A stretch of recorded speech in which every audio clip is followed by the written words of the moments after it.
चलिए, आप सभी का स्वागत है। आज हम बात करेंगे एमएसएन के ऑटोस्क्लेरोसिस की। ईयर का मेन टॉपिक है ऑटोस्क्लेरोसिस। ठीक है, चलिए ऑटोस्क्लेरोसिस क्या होता है कि otosclerosis is the hardening of the ear, यानी कि अगर जनरली बोले तो hardening of the ear. Ear क्या हो जाता है, कान क्या हो जाता है, हार्ड।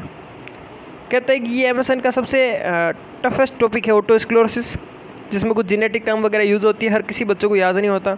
मैं कहता हूँ डेफिनेटली गारंटी के साथ अगर आप 20 मिनट तक कंटिन्यू बने रहें तो आपको ऑटोस्क्लेरोसिस तो क्या आधे से ज़्यादा ईयर यहाँ पर क्लियर हो जाएगा। ठीक है, बस बने रहना, टिके रहना, और मैं डेफिनेटली गारंटी के साथ रिव्यू पूछूंगा जब आपसे, आप कहोगे हमें ऑटोस्क्लेरोसिस याद हो गया। 20 मिनट बस हमें दीजिए, हम आपको ऑटोस्क्लेरोसिस देंगे, है ना। आप हमें कुछ है ना, आप हमें खून दीजिए, हम तुम्हें आज़ादी देंगे। ये किसने कहा था? नेताजी ने कहा था। हम आपको कह रहे हैं आप हमें 20 मिनट दीजिए, हम आपको क्या देंगे, ऑटोस्क्लेरोसिस देंगे। ठीक है, चलो देखो, ऑटोस्क्लेरोसिस और hardening of the ear result from formation of an abnormal spongy bone, सुनना, like bone growth along the stapes in the middle year.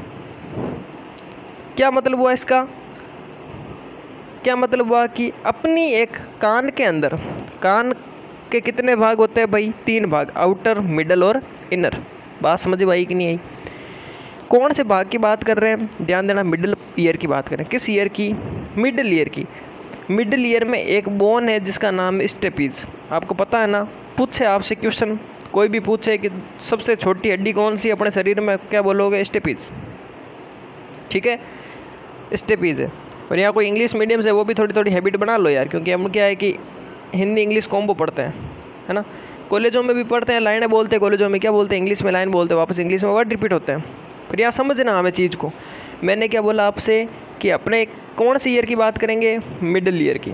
Middle ear के कौन से भाग की बात करेंगे? सर हम बात करेंगे स्टेपीज बोन की। तो स्टेपीज बोन में क्या होगा कि स्टेपीज बोन के जस्ट पास में, किसके नीचे देखो एक डायग्राम बनाया मैंने, ठीक है, फीलिंग लो इस डायग्राम को देख के, ज़्यादा खूबसूरत नहीं है फिर भी। स्टेपीज बोन के जस्ट पास में मैंने एक काला कलर का चिन्ह बनाया, उसे मैंने लिखा स्पॉन्जी ऑटोस्क्लेरोसिस। मतलब क्या होता है कि सर स्पॉन्जी बोन के जस्ट पास में एक बोन ग्रोथ कर जाती है। कैसे ग्रोथ करती है सर? ऑटोमेटिकली ग्रोथ कर जाती है, पता नहीं क्यों करती है, पर ग्रोथ कर जाती है। अच्छा, फिर क्या होगा? अब मैं आपसे कहूँ कि स्टेपीज बोन के जस्ट पास में अगर एक बोन ग्रोथ कर गई है तो बताओ स्टेपीज बोन अब हिल पाएगी क्या? नहीं हिल पाएगी। क्यों? क्योंकि उसके पास में जस्ट कोई एक स्पॉन्ज मतलब समझते हो, स्पंज जैसी एक बोन आकर के अपना आप बन गई है। अब जब स्टेपीज बोन हिल नहीं पाएगी तो जो अपने बाहर से जो मैसेज इसने स्टेपीज ने कवर किया है, जो इसने वाइब्रेशन ली है, कि ये वाइब्रेशन मिडिल ईयर से इनर ईयर में पहुंचा पाएगी? नहीं पहुंचा पाएगी। तो नहीं पहुंचा पाएगी मतलब क्या हो जाएगा? क्या हो जाएगा? Hearing loss. और बेटा ध्यान देना, हियरिंग लॉस भी कितने टाइप का होता है? 3 टाइप का होता है। कितना? 3। लिख लो कहीं पेज के ऊपर पे, अपने पेज के ऊपर। आपको पता पाकिस्तान बना होता है, उस पाकिस्तान में लिखो, अपने पेज के ऊपर है, उसमें लिखो। उसमें क्या लिखना है कि पाकिस्तान इसलिए बोल रहा हूँ क्योंकि पेज हो गया भारत का नक्शा और पाकिस्तान का आ गया बाहर जस्ट पास में। तो अब इसमें क्या लिखना है आपको? इसमें हियरिंग लॉस कितने प्रकार का होगा? 3 प्रकार का। First conductive hearing loss, second mixed hearing loss, और थर्ड होता है कौन सा? थर्ड कौन सा होता है? Sensory neural hearing loss. तो फर्स्ट हो गया आपका sensory neural hearing loss, second हो गया कंडक्टिंग हियरिंग लॉस, और थर्ड हो गया मिक्स्ड हियरिंग लॉस। ध्यान रखना। तो आपको डेफिनेशन जस्ट क्लियर हो गई। थोड़ा सा टाइम लग रहा है, कोई नहीं, आप डेफिनेशन आराम से समझे, ठीक है, क्योंकि जो चीज़ समझ में आ गई फिर वो ज़िंदगी भर नहीं भूल पाओगे। नहीं तो वही है, इंग्लिश में पढ़ा और इंग्लिश में ही अटका दिया कहीं पे। तो क्या मैंने बोला कि सर मिडिल ईयर की घटना है। कौन सी ईयर की घटना है? मिडिल ईयर की घटना है। और मिडिल ईयर में हमने कहा सर बोन कौन सी है? स्टेपीज बोन है। स्टेपीज बोन के पास में क्या हो रहा है? एक स्पंज जैसी एक बोन अपना आप ग्रो कर रही है। भाई बारिश में करते हैं कि नहीं करते रहे? जैसे सांपों की छतरियाँ बोलते हो, सफ़ेद सफ़ेद कलर के मशरूम, वैसे ऑटोमेटिकली उसी स्पंज के जैसे एक बोन आके कान के स्टेपीज के पास में ग्रोथ हो गई। और उस ग्रोथ होने की वजह से क्या हुई कि अपनी स्टेपीज बोन है वो हिल डुल नहीं सकती। और जब हिल डुल नहीं सकती है तो ये मिडिल ईयर की जो भी इन्फॉर्मेशन है ये स्टेपीज आगे इनर ईयर में कैसे पहुंचाएगी? क्यों नहीं पहुंचा सकती? क्योंकि सर स्पॉन्जी बोन आके बन गई है। तो जब ये नहीं पहुंचा पाएगी तो हमें सुनाई नहीं देगा, और जब सुनाई नहीं देगा तो हम उसे क्या बोलेंगे, हियरिंग लॉस। और कौन से टाइप का होगा, ये कंडक्शन से रिलेटेड प्रॉब्लम, इसलिए इसको बोलते हैं कंडक्टिव हियरिंग लॉस। क्या होगी, कंडक्टिंग हियरिंग लॉस। इस डेफिनेशन को बोलते हैं ओटोस्क्लेरोसिस। क्या बोलते हैं, ओटोस्क्लेरोसिस। ठीक है, और ओटोस्क्लेरोसिस, अब मैं इंग्लिश में पढ़ता हूँ कि ओटोस्क्लेरोसिस और hardening of the ear result from the formation of an abnormal spongy bone like bone growth along with the stapes in the middle ear. ठीक है, with the new bone growth the stapes become immobile, prevent transmission of sound vibration into the ear. कौन सा ear, inner ear, leading to conductive hearing loss. और इसकी वजह से कौन सा लॉस होता है, कंडक्टिंग हियरिंग लॉस होता है। ओटोस्क्लेरोसिस यूजुअली अफेक्ट बोथ ईयर्स। और ओटोस्क्लेरोसिस हमेशा किसको अफेक्ट करता है, दोनों कानों को अफेक्ट करता है। बात समझ में आई या नहीं आई। ठीक है, ओटोस्क्लेरोसिस किसका जो क्लासिफिकेशन देखते कितने टाइप का होता है, 2 टाइप का। फर्स्ट हिस्टोलॉजिकल ओटोस्क्लेरोसिस और सेकंड वन क्लिनिकल ओटोस्क्लेरोसिस।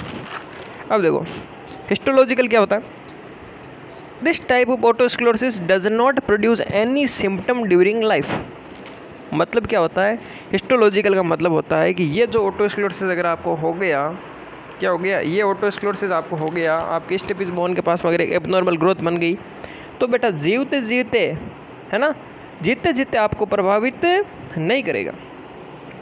यानी इसके जो लक्षण हैं वो आपके जीवन काल में तो उत्पन्न नहीं होंगे, लेकिन आपको पता ही नहीं चलेगा मुझे ओटोस्क्लेरोसिस हो गया, क्योंकि आपको कोई प्रॉब्लम ही नहीं आएगी। हाँ बनेगा ज़रूर, बट आपको कोई इसका सिम्टम देखने को नहीं मिलेगा। पर सिम्टम कब देखने को मिलेगा, it is visible appear only at postmortem. जब आपका पोस्टमार्टम करेंगे तब पता चलेगा भाई साहब को ओटोस्क्लेरोसिस हो रखा था। इस टाइप को बोलते हैं बेटा हिस्टोलॉजिकल ओटोस्क्लेरोसिस। हिस्टोलॉजिकल ओटोस्क्लेरोसिस। नेक्स्ट बात करते हैं क्लिनिकल ओटोस्क्लेरोसिस। किसकी, क्लिनिकल ओटोस्क्लेरोसिस कि देयर आर 3 सब टाइप। और क्लिनिकल ओटोस्क्लेरोसिस के कितने टाइप होते हैं, 3 सब टाइप होते हैं। कितने, 3। First one stapedial otosclerosis, second one cochlear otosclerosis, third one mixed otosclerosis. तो फर्स्ट वन क्या आ गया, stapedial otosclerosis, second one cochlear otosclerosis और थर्ड वन मिक्स्ड ओटोस्क्लेरोसिस। ये देखना अब, तो हमने सीख लिया कि भाई हिस्टोलॉजिकल के अंदर क्या होगा सर, कि हिस्टोलॉजिकल के अंदर क्या नहीं हो सकता, हिस्टोलॉजिकल के अंदर क्या नहीं होता है कि मतलब जो सिम्टम है वो आपको जीवन काल के अंदर आपके जीते जी आपको नहीं देखने को मिलेंगे, पर जब आपका पोस्टमार्टम करेंगे तब आपको वो देखने को मिलेगा। ठीक है, अब यहाँ पे क्लिनिकल के अंदर फिर 3 भाग हमने पढ़े, स्टेपीडियल, कोक्लियर और मिक्स्ड। तो स्टेपीडियल क्या होता है देखना, द ओटोस्क्लेरोसिस फोकस्ड में प्रोड्यूस एनक्लोसिस। एनक्लोसिस का मतलब देखो क्या होता है, abnormal stiffening and immobility of a joint due to the fusion of bone of membranous labyrinth. यानी कि ये ओटोस्क्लेरोसिस कहाँ पे होगा, कहाँ प्रोड्यूस होगा, मैं produce of the membrane of labyrinth, यानी आपकी जो लेब्रिंथ है उसकी मेम्ब्रेन के ऊपर ये क्या होगा, प्रेजेंट होगा। और इसकी वजह से आपकी जो मेम्ब्रेनस लेब्रिंथ है वो क्या नहीं कर पाएगी, स्टिफनिंग हो जाएगी, यानी क्या वो जुड़ मतलब हिल डुल नहीं पाएगी। कौन, लेब्रिंथ। उसे क्या बोलते हैं, एनक्लोसिस। एनक्लोसिस मतलब क्या होता है कि abnormal stiffening and immobility of a joint due to fusion of bone. जब 2 बोन फ्यूज हो जाती है, इसकी वजह से किसी जॉइंट के ऊपर अगर 2 बोन फ्यूज हो जाती है और उसकी वजह से वो बोन हिल डुल नहीं पाते, उसे कहते हैं एनक्लोसिस। तो आपका स्टेपीडियल ओटोस्क्लेरोसिस कहाँ पे प्रोड्यूस होगा, तो ये प्रोड्यूस होगा आपके लेब्रिंथ के ऊपर, और उसकी वजह से क्या होगा, लेब्रिंथ हिल डुल नहीं पाएगी। ठीक है, नेक्स्ट है cochlear. The otosclerosis process encroaches. Encroaches मतलब अतिक्रमण करना upon the membranous labyrinth producing sensory neural deafness. और ये कहाँ तक पहुँच जाएगी भाई, उसने तो खाली फोकस किया था, मतलब कि वो सिर्फ और सिर्फ उस मेम्ब्रेनस लेब्रिंथ को क्या कर रही थी, इनमोबाइल कर रही थी, मतलब हिला डुला नहीं रही थी। ठीक है, पर इसमें क्या हो जाएगा, इसमें पूरा का पूरा आपका जो ओटोस्क्लेरोसिस है, जो आपकी स्पॉन्जी बोन बनेगी वो कहाँ पे बन जाएगी, पूरी की पूरी लेब्रिंथ के ऊपर बन जाएगी। और लेब्रिंथ के ऊपर बनने से सेंसरी न्यूरल डिफनेस कर देगी। क्या कर देगी, सेंसरी न्यूरल आपकी डिफनेस कर देगी। समझ में आ रहा कि नहीं आ रहा, अगर समझ में नहीं आया कोई प्रॉब्लम नहीं, मिक्स्ड में समझ आएगा। देखो मिक्स्ड, देखो otosclerosis causes both fixation of the stapes, मतलब उसमें क्या हुआ, मैंने अभी उस टाइम बोला था लेब्रिंथ क्या हो गया, स्टेबल हो गया। तो जब लेब्रिंथ स्टेबल हो गया तो उसके साथ साथ में क्या हो जाएगा, आपकी स्टेपेज भी क्या हो जाएगी, फिक्स हो जाएगी। And as well as involvement of labyrinth so that there are mixed hearing loss. इसमें क्या होगा, आपका लेब्रिंथ है वो भी फिक्स्ड हो जाएगा, और मैंने अभी पहले आपको बताया कि स्टेपिज बोन के पास में एक बोन बनी तो स्टेपिज भी फिक्स हो जाएगा। यानी जब स्टेपिज भी फिक्स हो जाएगा और लेब्रिंथ ही फिक्स हो जाएगा तो इस टाइप का ओटोस्क्लेरोसिस को क्या बोलेंगे, मिक्स्ड ओटोस्क्लेरोसिस। ठीक है भाई। नेक्स्ट देखिए, जब हम बात करते हैं कोज, क्या कारण हुआ कि अपने स्टेपिज बोन के पास में एक स्पॉन्जी कलर की बोन बन गई, इसकी वजह से अपनी स्टेपिज बोन हिल डुल नहीं पाई, इसकी वजह से उसने जो है वाइब्रेशन आगे ट्रांसफर नहीं की, इसकी वजह से हमें कंडक्टिंग हियरिंग लॉस हुआ था। तो कारण है फर्स्ट है जेनेटिक फैक्टर, क्या पता अपने परिवार में किसी को हो रखा हो। ठीक है, तो अपने परिवार में अगर किसी को हो रखा हो तो हमें क्या हो सकता है, ये इन्फेक्शन होने का या जो ये कंडीशन बनने का खतरा रहता है। ठीक है। सेकंड है वायरल इन्फेक्शन, वायरल इन्फेक्शन की वजह से भी ये आपका ऐसा जो है स्पॉन्जी बोन आपकी बन सकती है। तीसरा मीजल्स की वजह से भी बन सकती है। चौथा अदर ईयर कंडीशन, कोई भी ईयर की ऐसी कोई कंडीशन हो जिसकी वजह से मान लो अगर कोई ट्रॉमा वगैरह हो गया, कुछ भी हो गया तो भी आपकी कंडीशन बन सकती है। अगला एंडोक्राइन एबनॉर्मलिटीज़, जब हमारे एंडोक्राइन ग्लैंड के अंदर कुछ एबनॉर्मलिटी होती है तो उस टाइम में भी ये बन सकता है।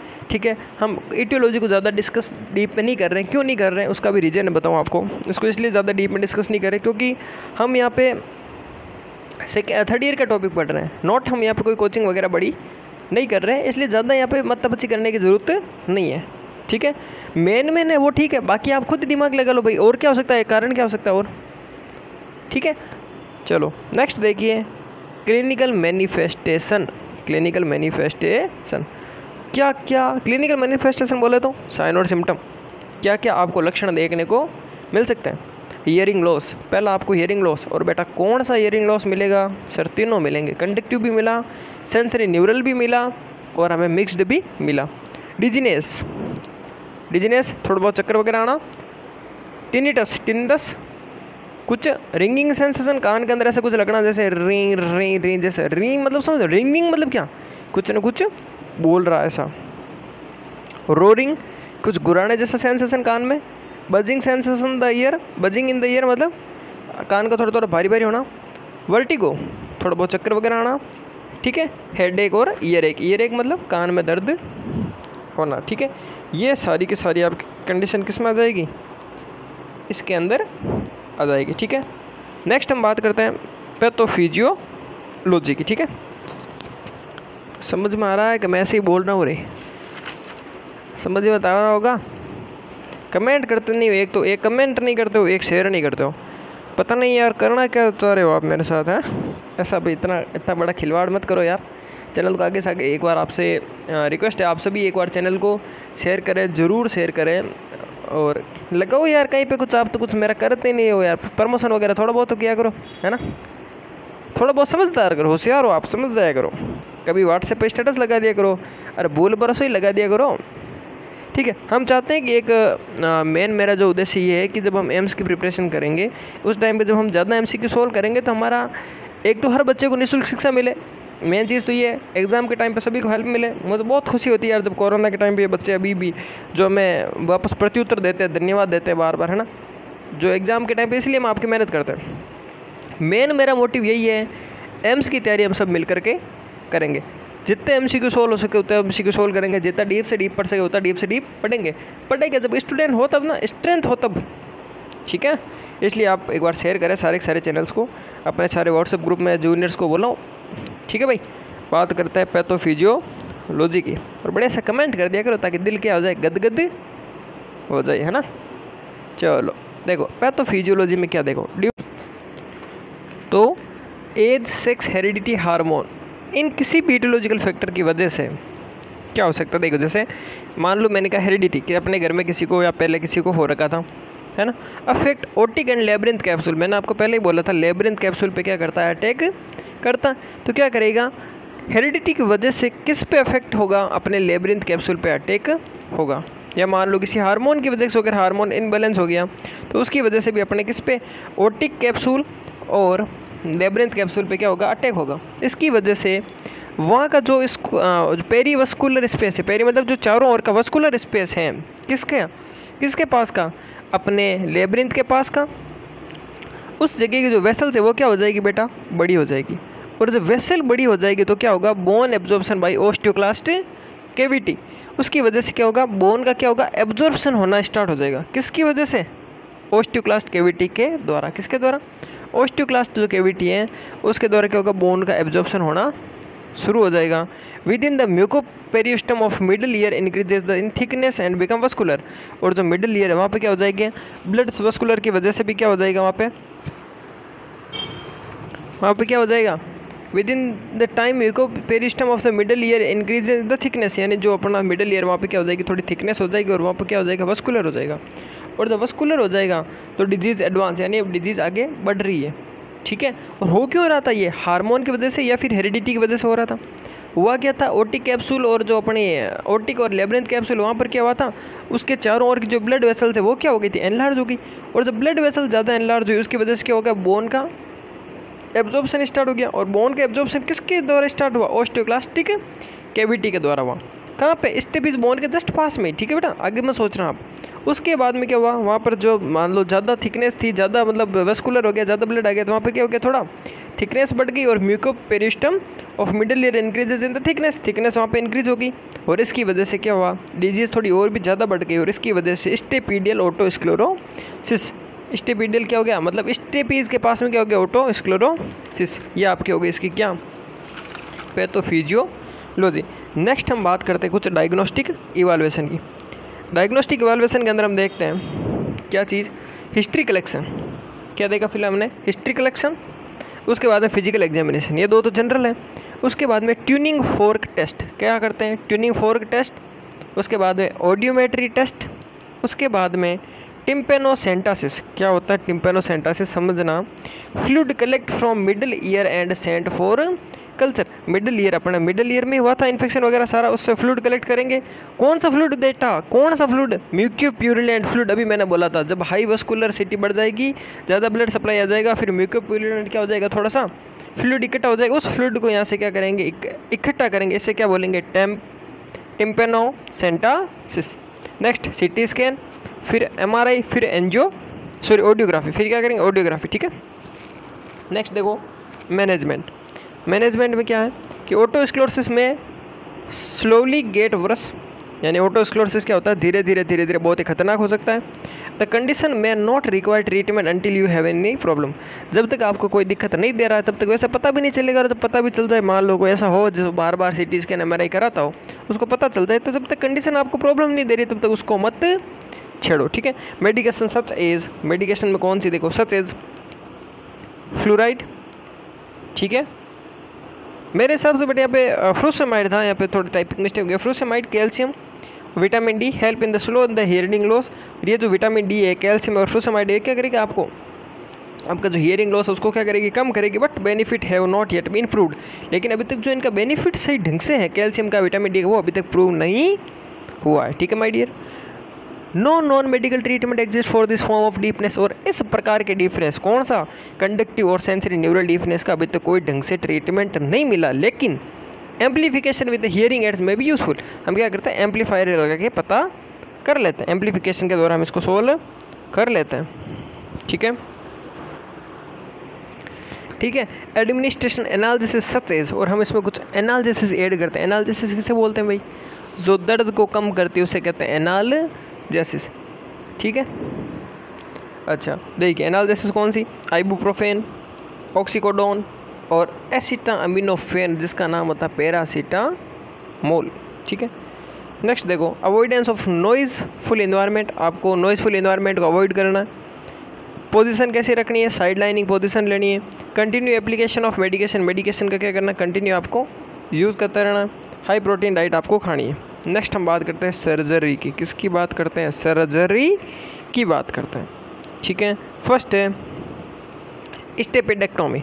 स्टेपेडेक्टोमी क्या होती है देखना, removal of portion of the, किसका, स्क्लेरोटिक स्टेपीज, जब आपका स्क्लेरोसिस हुआ था वहाँ की स्टेपीज का, फुट प्लेट ऑफ स्टेपीज और the complete removal of stapes and the implant with prosthesis to maintain suitable condition. यानी कि आपका जो स्टेपीज है जहाँ पे आपका स्क्लेरोसिस बना था, उस स्टेपीज को पूरी की पूरी को क्या करना, या तो हटाना या फिर उस पोर्शन को हटाना, और हटाने के बाद में हमें क्या करना, वहाँ पे हटाने के बाद में क्या करना, वहाँ पे प्रोस्थेसिस मतलब कोई डुप्लीकेट वैसी की वैसी अगर किसी एनिमल्स की हो किसी की, वो हमें वहाँ पे डालनी पड़ती है। ठीक है, नेक्स्ट है अपनी स्टेपिडोटोमी।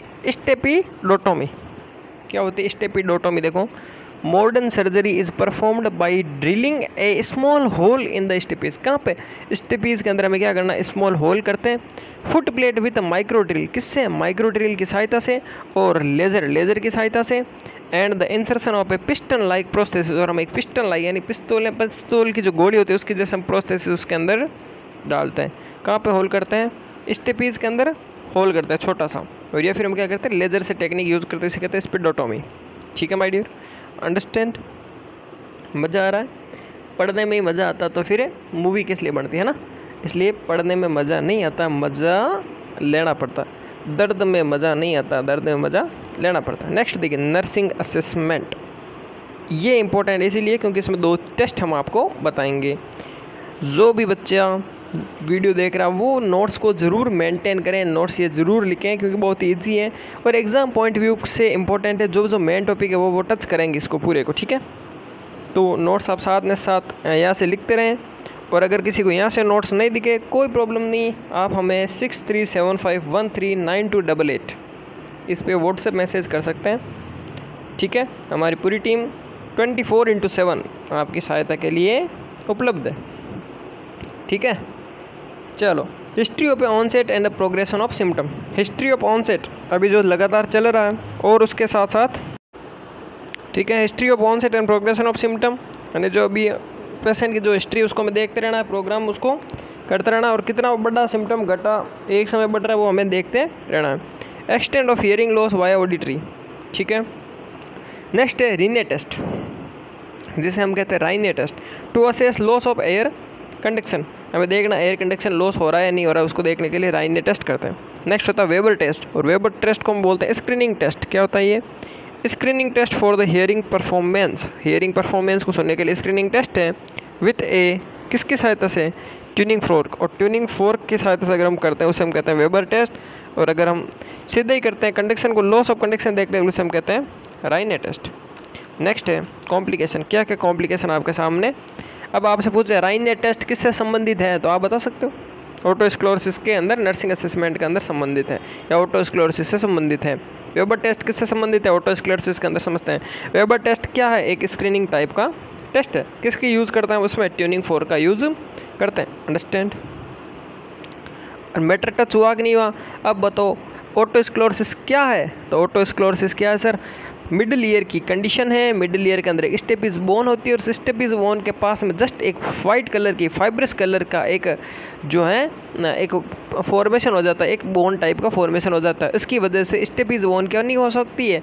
मूवेबल नहीं हो सकती, मूवमेंट नहीं कर सकती, और जब स्टेपिस बोन मूवमेंट नहीं करती तो वो वाइब्रेशन को आगे ट्रांसफ़र नहीं कर सकती, और वाइब्रेशन आगे कहाँ पे ट्रांसफ़र होते हैं? इनर ईयर के अंदर ट्रांसफरेशन नहीं हो सकते। इसकी वजह से क्या हो सकता है? कंडक्टिव हियरिंग लॉस हो सकता है, या सेंसरी हियरिंग लॉस हो सकता है, या फिर मिक्स्ड हियरिंग लॉस हो सकता है। हो गई डेफिनेशन याद? जेनेटिक फैक्टर इसका कारण है, मेन वायरल फैक्टर है। ठीक है, आपको मतलब ये सब चीज़ें तो पता ही है। साइन सिम्टम आपको मैंने बता दी, पैथोफिजियोलॉजी बता दी, डायग्नोस्टिक टेस्ट बता दिए, सर्जरी बता दी, मैनेजमेंट बता दिया। कोई स्पेसिफिक मैनेजमेंट नहीं है। ठीक है, विटामिन की टेबलेट्स हैं, और जो दर्द की टेबलेट वगैरह वो आपको बताई वो टेबलेट्स हैं। अब इसके कॉम्प्लिकेशन क्या क्या आ सकते हैं, देखते रहिए कॉम्प्लिकेशन। यार समझ में आ रहा है? कैसा मुरारी बापू की कथा चल रही है वैसा लग रहा है आपको? देखो ज़रा, कंप्लीट डीफनेस। क्या? कंप्लीट डीपनेस, या तो पूरे क्या हो सकते हैं? बहरे हो सकते हैं अगर आपने ज़्यादा ध्यान नहीं दिया तो। नर्व डैमेज हो सकती है। Infection, dizziness, pain, blood clot in the ear after surgery. Surgery के बाद blood clot, infection, dizziness, pain वगैरह आपको हो सकते हैं, आपको इनका सामना करना पड़ सकता है। नेक्स्ट टॉपिक रहेगा ओटाइटिस मीडिया। ओटाइटिस मीडिया जल्दी से जल्दी हमारा यही सतर्कता हमारा रहेगा कि हम सारे के सारे एमएसएन को, सारे थर्ड ईयर के, सेकेंड ईयर, फर्स्ट ईयर के टॉपिक्स को हम 2-3 महीने के अंदर अंदर कंप्लीट करें, ताकि आपको भी रिवीजन का मौका मिले। और एग्ज़ाम टाइम के अंदर तो धमाल करना ही है ना? वो तो आपको पता ही है, रातों वाला सिस्टम चलता है, पूरी रात चलती है अपनी। तो साथ साथ जुड़ते रहिए और जोड़ते रहिए। फिर कभी कभी लाइव आएंगे तो आपको भी क्या होगा, थोड़ा मज़ा आएगा, है ना? चलिए, इसी के साथ बहुत बहुत धन्यवाद। और जो भी टॉपिक आपको जिसमें डाउट है PDF चाहिए, PDFs के लिए मैसेज करें, कोई डाउट्स है उसके लिए मैसेज करें, जिस टॉपिक को समझ में नहीं आया वो टॉपिक समझने के लिए हर तरीके से ही है, ठीक है। मैसेज करें और बहुत बहुत धन्यवाद, थैंक यू।